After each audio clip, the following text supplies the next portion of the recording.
Welcome to the 52 Weeks to Wealth. My name is Gualter Amarelo, and we've been going through this journey now for 42 weeks. This is Wealth Principle 42. 42 is give the impression of increase. And in order to do that, you must become an advancing person. So to give off the impression of increase is to let others know that you are moving in a direction. Now, many of us don't want to be seen by others. Has anybody ever heard fly under the radar? Has anybody heard you should fly under the radar? Don't be seen. Don't make too much noise. Don't let anybody know what you're doing. Keep quiet about your goals. Hands to the camera if you've heard all of these things at some point in your life from somebody who should know better, somebody who's supposed to be a guru or a teacher or a trainer. It seems like the poisonous mindset has been out there perpetuating for a very long time. Who's discovered already that in order to become successful, you must do things different from everybody else? Yes, because the average person is not successful unless mediocrity was the goal. If you wanted to just be unhappy in your marriage, you wanted to be overweight, and you wanted to be broke, and then you could be average. You could do exactly what everybody else is doing. But if you're looking to be in shape, happy with your life, happy with your relationship, and having a lot of money, you've now got to become the top 5% of the country. Now, in other countries, they don't have the weight issue. America, that seems to be exclusive to us. Other countries still have the poverty issue because America is the wealthiest country on the planet. And they also have the relationship issue because, human relationships, that seems to transcend all barriers.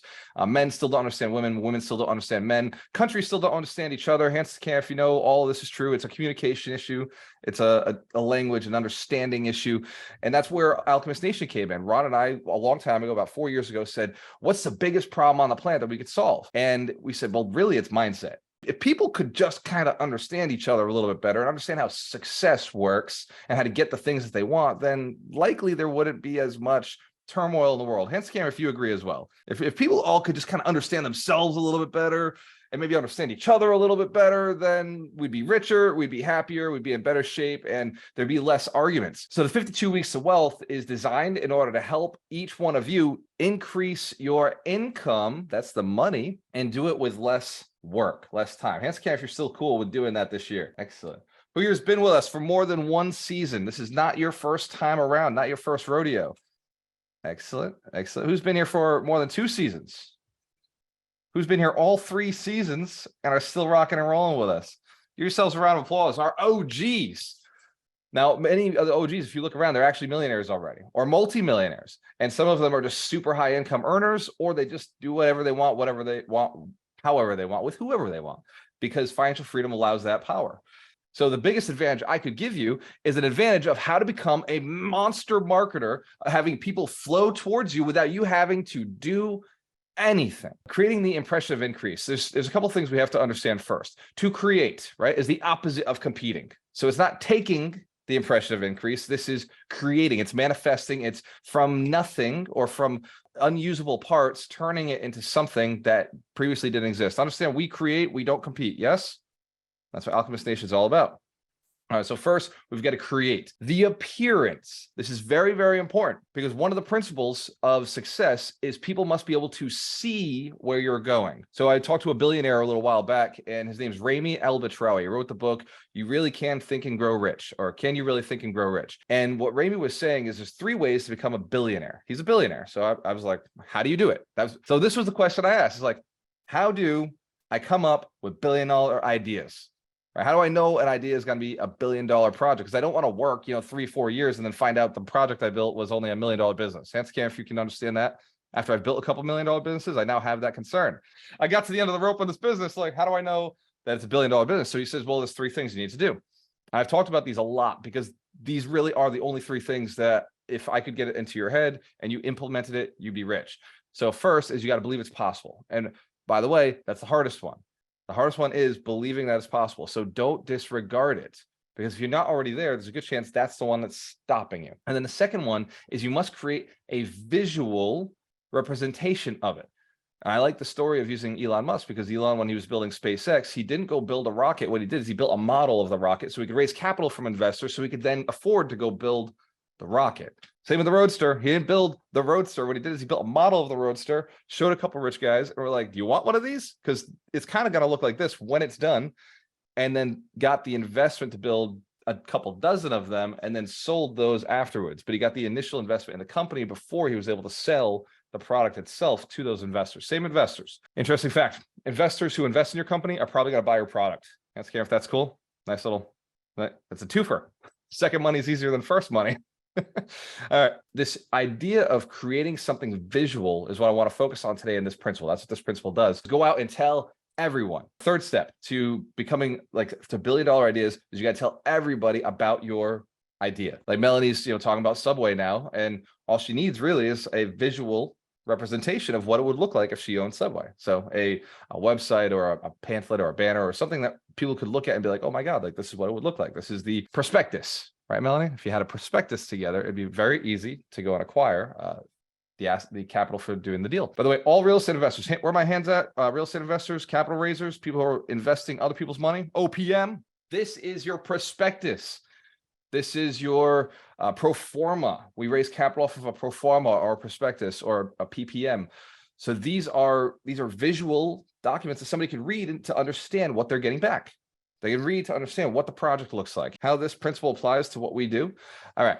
And then number 3, again, you got to tell everybody. Who here has been told by me multiple times, talk to more people, tell more people what you're doing. That's not going to change. That from now on until you and I are both like spirits or like ashes in the ground, I'm going to tell you to talk to more people and tell them what you're doing and ask them how you can serve them.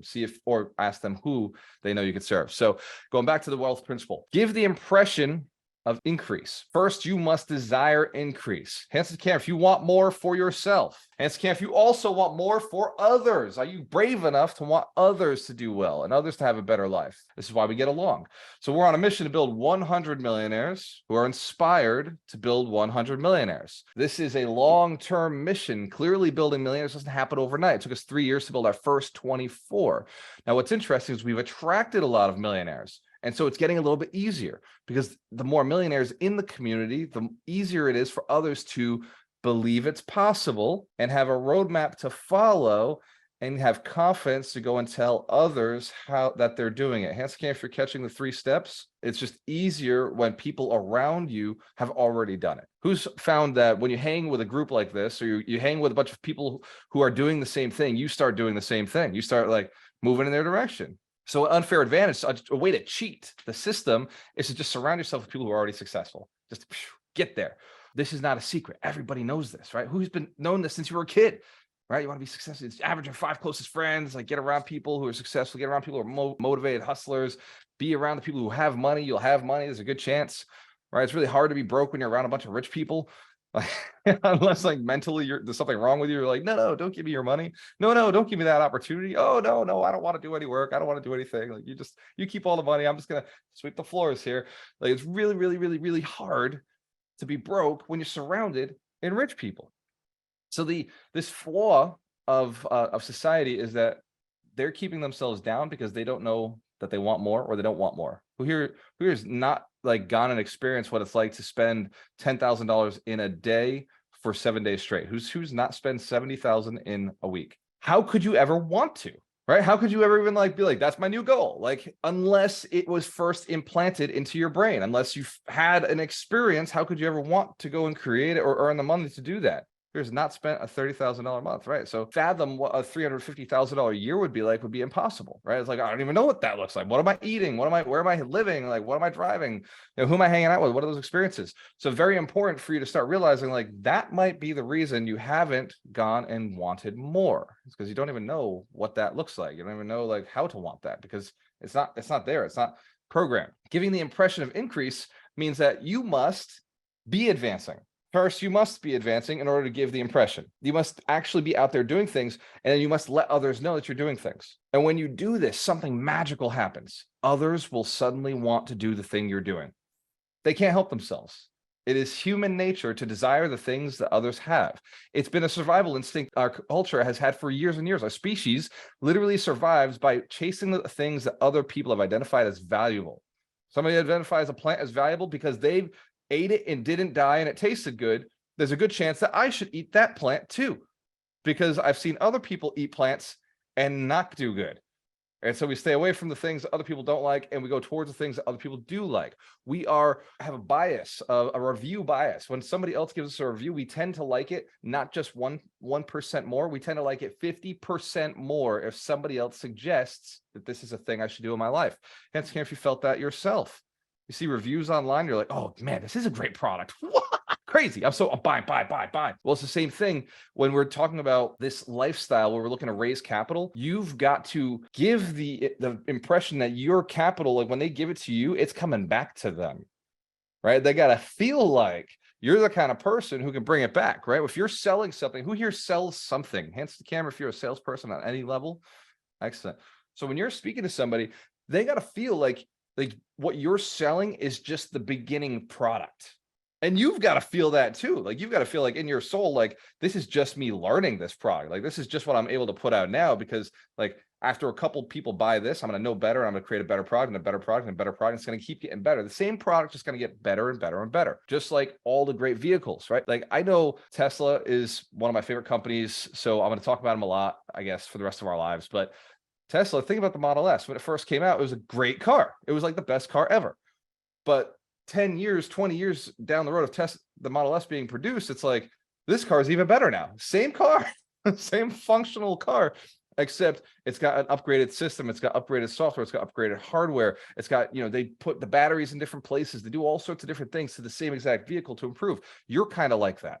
You're kind of like the same model, except your cells are changing every single day. After 7 years, you're an entirely different person. What's even crazier is your mindset is shifting constantly. And so after a year, 3 months, who's had like a 3-day experience where your mind shift like changed entirely in 3 days? You're just like, whoa, totally different person. You like walk out of the room a completely different person. So like you're changing and upgrading your systems, but people don't know until you give them that impression, right? Who here knows, like you're hanging out with your family this Thanksgiving and like you're a totally different person who hung out with them last year? Who here knows for certain, like they don't know, but you knew, like inside your head, you're like, I'm just gonna, yep, absolutely. But you knew something different. Like you knew some secrets. You knew some stuff that like, if you said it, they'd be like, what is that? That doesn't make any sense. That's because somewhere along the line, you have increased. You have improved, you have advanced yourself. And to give that impression to somebody who's interested in advancement is to put in front of them something desirable. Who here knows that people pay the people they know, like, and trust? Well, they can't know you. If you can't give them the impression of increase if they don't know you. You can't give them the impression of increase if they don't like you. Or if they don't like you to begin with, they're never going to want to move forward with you. So this whole concept of sales truly is based on give the impression of increase. Then trust you. Can they trust you if you're not increasing? I wouldn't trust somebody who's shrinking in their life, who's scaling back their business. I might be the next client they scale back on. They might cut some of my favorite services if they're scaling back, if they're pulling back, if they're not doing as much as they used to do. So it's really important to be yourself, always moving forward. Now, I'm not saying work more as we grow. We remember that that's my whole intention, is to make more money and do less work. So as you're moving forward, you must bring in systems or people to replace yourself as you're moving forward. So it's very important, listen to this, that your product makes money continuously, not just one-time sales. One-time sales can be deadly to a business, because if ever the sales machine or the marketing machine go down or stop breaking or shift, your income stops immediately. And now you have a challenge with all your employees. So we got into the rental business. Rentals are much nicer. Doesn't matter what the market does, cash flow still comes in. And we found the same thing with Alchemist Connect. So some of our other businesses have monthly subscriptions, things that monthly come through. So even though we made a big sale to help set people up with Alchemist Mastery, what we really did was we got like advocates into our platform. We build it all out. So now like the little $97 a month seems easy, seems small. In your business, you may be looking at, okay, I've raised a bunch of capital. Now I've got to put it into something that cash flows. I've got to put that money into something that cash flows and pays me back. Cash flow is super important. Now, I'm not saying just real estate right now. We are not real estate investors. We are cash flow investors. Hands can, if you agree, you invest in cash flow, certainly not appreciation, but we're cash flow investors. So some of my investor friends invest in hotels because hotels pay very well. They invest in casinos because casinos are cash flow businesses. They invest in, I have a buddy who owns 7 bars because it's a cash flow business. We actually, who here was at the summit and got to hang out with us on Sunday night, went out with us. So you got to meet my buddy Marco. So Marco, he owns commercial real estate. He actually owns the real estate for those bars. He owns casinos, owns hotels. That's his space. He likes cash flow. Vinny Chopra loves cash flow. Residential assisted livings, right? That's really business. It's not so much real estate. It's kind of real estate, but mostly these are businesses. They lean heavier on the business side. Hence, if you understand that, like RAL has like 25 employees, right? For like 80 units, 25 employees in that space. So it's a lot different from the traditional real estate that we're used to.